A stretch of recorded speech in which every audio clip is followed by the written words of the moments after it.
Are you excited for this being? I mean, are you going to miss the show like hell? You're going to miss. I can tell you're already missing. Terribly. I've cried every day for a week. You genuinely cry. Yeah, I read the script every day, and even just moments on set. You know, we're filming our last episode, so every now and again we're at a location. It's like, oh, I've been here for 15 years. I remember this place. I remember where I played with my dog and this and that. And then it's like, okay, this is the last time we'll be at this location.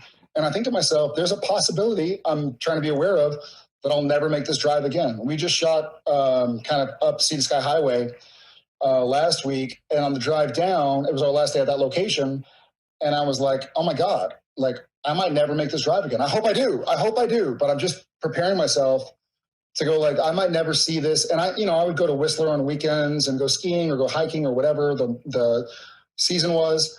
I'm really excited. It's very bittersweet. And Ackles and I talk every day about it. And it's long days. You know, we have to finish what we have to finish. We don't have any pickup shots. It's not like, hey, we'll come back in a month because we'll have to quarantine for 2 more weeks. And it doesn't make sense financially. Did they schedule the very last final moment between you and Jensen together, so you're in the last shot before you both wrap at the same time? Is that what's going to happen? I'll say this. I'm trying to figure out I'm saying, like, as two actors, because they shoot out of order, are you guys going to be together on the final take of the final day? The last time Sam and Dean see each other is the last time Jared and Jensen see each other, if that makes any sense. I'm not saying what the last scene is going to be, but the last moment I have on camera with Jensen and vice versa will be the last filming moment I have on camera with Jensen. And how emotional. I could just see two of you good-looking fucks just falling together. Oh my God, sweating. You got the sauna. You guys got the sauna blanket over both of you. You're just crying your fucking eyes out. Step in here. It's already been emotional, man. You know what's funny is that he and I both, and you know this, you worked with him and you know me for a long time, and he and I both are so committed to these characters. You know, he plays Dean Winchester, I play Sam Winchester. Like, I love Sam Winchester. He's been my close friend for 15 years, and I want to do him justice. So I'm focusing really hard. I'm trying to focus really hard to make sure that if Sam cries, it's Sam tears, not Jared's. Like, at my heart, like, it wasn't necessarily that I wanted to be famous or I wanted to be in a J-Bot magazine or whatever. I want to tell stories, and I want to tell Sam's story. And I did a Christmas movie of season 1 with Jason Cicchini. Yeah, of course. Yeah, Tom Stanley, a good guy. Yeah, of course. He's my dear friend, and I hope he comes down to Austin with Hilarious. me after the show. But he did the movie with me, and there was a scene I had with Peter O'Toole, who's one of my longtime idols. And I so badly wanted to impress him, impress the director, that I ended up getting to a place where I kept crying after they called cut. And Peter was like, Michael, to the director, he's like, can Jared and I have a moment? And Michael's like, absolutely. So he told everybody to take 10 minutes and go get crafty or something. And Peter O'Toole comes with me and says, hey, that was wonderful. That was phenomenal. Those are Tom's tears. I played a character named Thomas Kincaid, Tom. And so he's like, those are Tom's tears. Don't steal them. Save them for Tom. And from a guy who went to RADA, 8-time Oscar nominee, Lawrence of Arabia, my favorite year. I was like, I'll be damned. Like, what a great thing. And he was 80 at the time. I was 23 or 24. And he is Peter O'Toole. I love it. And I was like, what a cool thing to say. Like, remember, I'm glad you got there. That was wonderful. Those aren't your tears.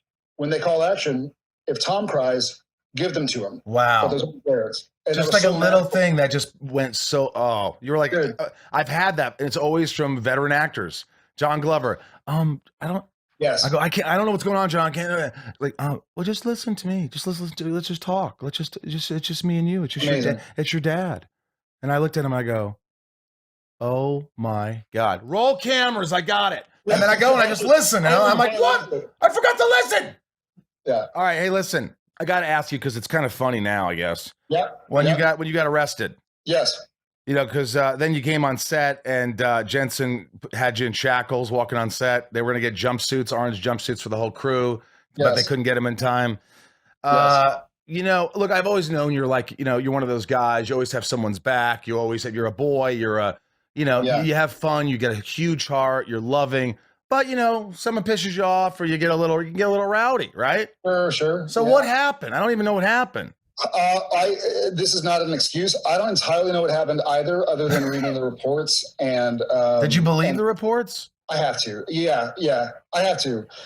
Long story short, the Cliff Notes are, we were filming in Vancouver, and we flew, I think we filmed till like 5 or 6 a.m. and flew to Austin, and we had a double date that night. Jen and I had a double date with our buddies Walker and Sandy. Shout out Walker and Sandy. And went to dinner, and I hadn't slept. I hadn't had anything to eat. It's now like 8 p.m. And we had a friend who had opened up a bar, and it was the weekend before Halloween. So it's like when everybody gets dressed up. And so we went to a buddy's. So we had dinner, and we all split a bottle of wine, had a cocktail. At this point in time, I haven't eaten, I haven't slept, and I think I was a little bit more affected than I maybe wanted to admit. And so we walked down the block and went to a buddy who had opened up a new bar. And I own a few bars in Austin, and the community of bar owners is kind of small. You see each other and like, hey, welcome. Like, how do you like my new place? And we had gone, and we get there, and the owner is like, hey, welcome. How do you like it? And there were a couple bachelorette parties, and they were fans of the show. And they're like, let's buy you a drink and this and that. And I think I had too much to drink and too little to eat and sleep. And I legitimately don't recall what happened other than what I've seen in the video. But I think what happened, having seen in the video, I think what happened is I just was blacked out, didn't know what was going on. And I think I saw me get pulled down by my hair in the video. And then I thought I was in a fight. Jensen and I got jumped season 1 outside of I remember that Brown on Richards. And I think my head must have, I haven't had a drink since. I was sort of like, okay, I'm going to go ahead and put this away because that is not who I am. Anybody who knows me knows that's the absolute opposite. If somebody's going to hurt my child, obviously I'm going to protect them. I don't know what happened that night. Well, it's not like you get in fights every month. This is like, 2 in 20 years. No. This is not like, it was very humbling. I guess I never really talked about it. It's very humbling to go, that's like, I judge these people who I read about, like, blah, blah, blah, gets into a bar fight. I'm like, what an idiot. You're a celebrity. Like, what's wrong with you? Don't take drinks from people you don't know. And I was like, whoa, I just took drinks from somebody I don't know. And I don't know if I was drugged or whatever, but I don't recall what happened other than what I read in the police reports. Yeah, it's pretty humbling, man. It's pretty, so you haven't had a drink since? No. And do people, like, you always think about that if something happens. I mean, I'm sure people will probably come after you for money, right? You would think. So here's a worse part of the story is I knew the guys. It was my bar. I knew them, and so luckily they were like, okay, I don't know what the fuck just happened, but that's not Jared. We know him well enough to know that, like, maybe he was drugged or something. And so I talked with them, and thank God they were like, hey man, like, that was really messed up, but we know that's not you. We've known you for plenty long. We've known friends of you. We've known people who just randomly ran into you in the street you were really kind to.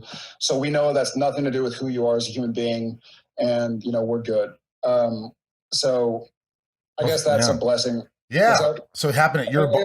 Of course, I guess that's a blessing. That's a huge blessing that I'm not that guy. Well, you're amongst people who know you, who knew you and know you're not that guy. And for all these years you haven't been. So it happened in front of people as embarrassing as it might have been, at least they could say, that's not him. I know that. Like, what in the world happened, this is just not him. I've seen that before. I've seen that with like somebody like, you think about things like, you're like, no, I don't believe that. That's not that guy. It's just never happened. I've never seen. It was surreal.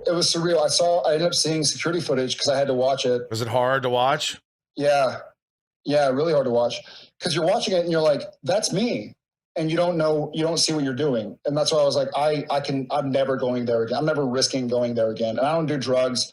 I obviously enjoyed wine and stuff like that, but I was like, I've never been to a point where you're literally seeing yourself on a screen. Obviously if you're acting and you see an episode of Gilmore Girls Supernatural, you're like, oh yeah, I remember memorizing those lines. I remember blocking. But you see yourself at 1 a.m. or whatever outside of a bar on a security footage. And you're like, no, that doesn't, it's almost like Twilight Zone. Well, you had to be drugged. I'm not an excuse kind of guy. Like, I hate excuses. My dad was very much like, oh, Dad, I didn't have time. What'd you do between 1 a.m. and 5 a.m.? I slept. So you did have time. Like, I'm a no excuses kind of guy. Right. I don't like that excuse, but that's never happened to me. I didn't drink. I've had more to drink and not blacked out. And I don't know what happened. I broke my own rule of like, and I tell Genevieve, and we have a daughter, and I'm like, never take a drink somebody pours for you. And that night, for whatever reason, I was like, oh, thanks. It's a bachelorette party. It's my friend's bar. Like, nothing could have happened. And by the way, this is what I'm thinking. I'm not just saying this as a friend, but especially if you're at a place where it's yours and it's all people and it's not like you're at some random place where there's nobody if you were more aware of what was going on, you wouldn't have done that. If you had any kind of, that's whatever. Yeah, whatever happened, I still it's definitely informed my life since then. That was 10 months ago, and I just was like, I'm gonna stop drinking. So I stopped, and I've been talking to my psychiatrist a lot about it and where it might have stemmed from and what might have happened outside of whatever may have been poured in anything I had to drink or eat.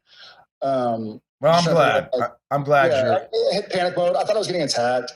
I thought I was getting shoved and pushed. I think this is wild ass guess. Like, again, I'm not proud of it, but I don't remember it. I'm certainly not proud of it. I'm humiliated by it. But yeah, I assume I just thought I was going to get beat up. I've been jumped before many times by a bunch of guys, and you're like, well, if they beat me up, they're going to get me on the ground and kick my head into a curb, like American History X or something. Like I can't. I need to protect myself, and I assume that's where I was thinking, or what I was thinking. Right. But yeah, it was a luckily, that's in the past where it will stay, and absolutely. Hey, let's talk about something really good. And then, and by the way, it's human. It's like, celebrities, friends, athletes, they come on this podcast. People don't want to hear about everybody's life is perfect and no one makes mistakes. And I don't get anxiety and I don't get. So for you to get up here and be honest about what you just fucking talked about, if anybody has an issue with that, it's like, don't listen to the show, because you're vulnerable and you're real and you're like, hey, this is what happened. You don't make excuses. You're like, you're embarrassed by it. You make changes. Yeah. Things happen. And, so that's what I'll say about that. But thanks, brother. Texas Ranger.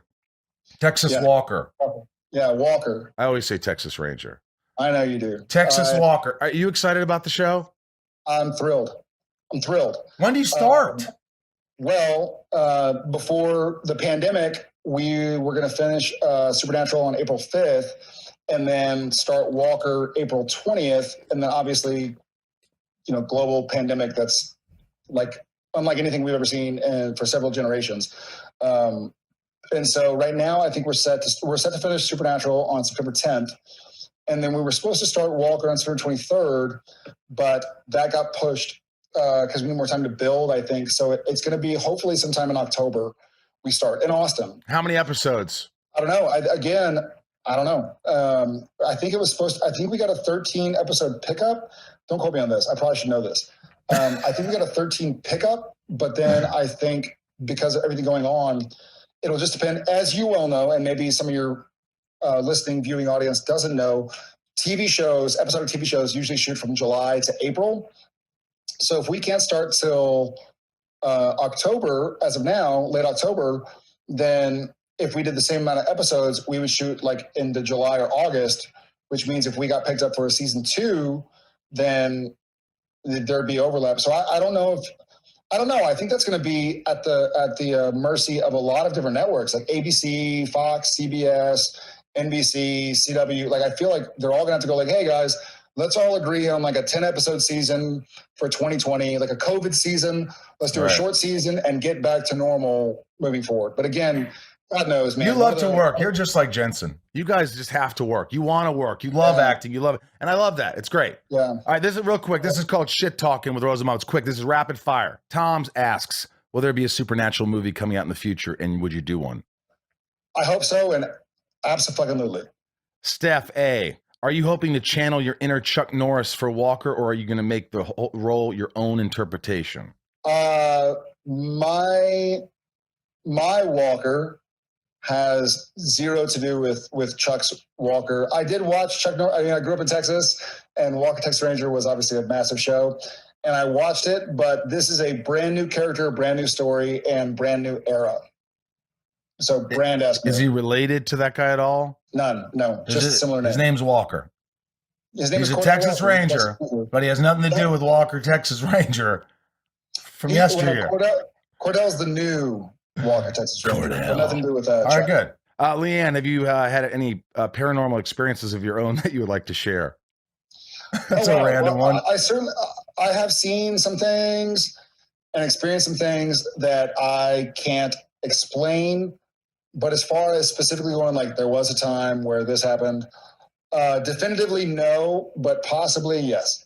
All right. Rachel, have you talked with Chuck Norris about about this at all? Is he supportive of you taking over his iconic role? Even though I know it's a different role, have you had his blessing, or have you talked to him? Well, great question. So I have not talked to him directly. We've had, I guess our people have talked, whatever that means. But he had to give his blessing because he still co-owned the rights to the story, the product, so he was part of the EP group, and he had some ownership in Walker, Texas Ranger. So we had to get his blessing to create a new version of it. So I know we have his blessing, but I don't know what his involvement will or won't be. I think he's 80 something now. I'm sure he can still beat my ass. Let me give you an example. This is the phone conversation. Yeah. Chuck? Yeah. Hey, it's Ron over here at Warner Brothers. Yeah. Listen, so they're redoing the show, sort of. It's kind of a new thing. Come on, hurry up. I gotta take it. Yeah, listen, we're doing the show, Walker, Texas Ranger. I get paid? Well, yeah, you own part of it. All right, fuck it, do it. Does he have to pee a lot, or was that just... he just wanted to get off the phone. Chuck wanted to get off the phone and get his nunchucks and take a shit. I think, personally, that he probably... If somebody goes, you were the part owner of that, they want to redo it.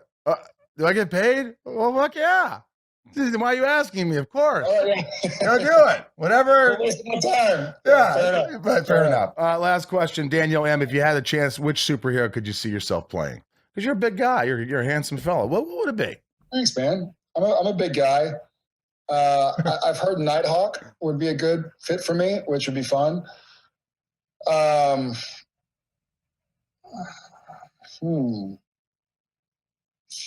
Yeah, I think I've seen some mock-ups of Nighthawk.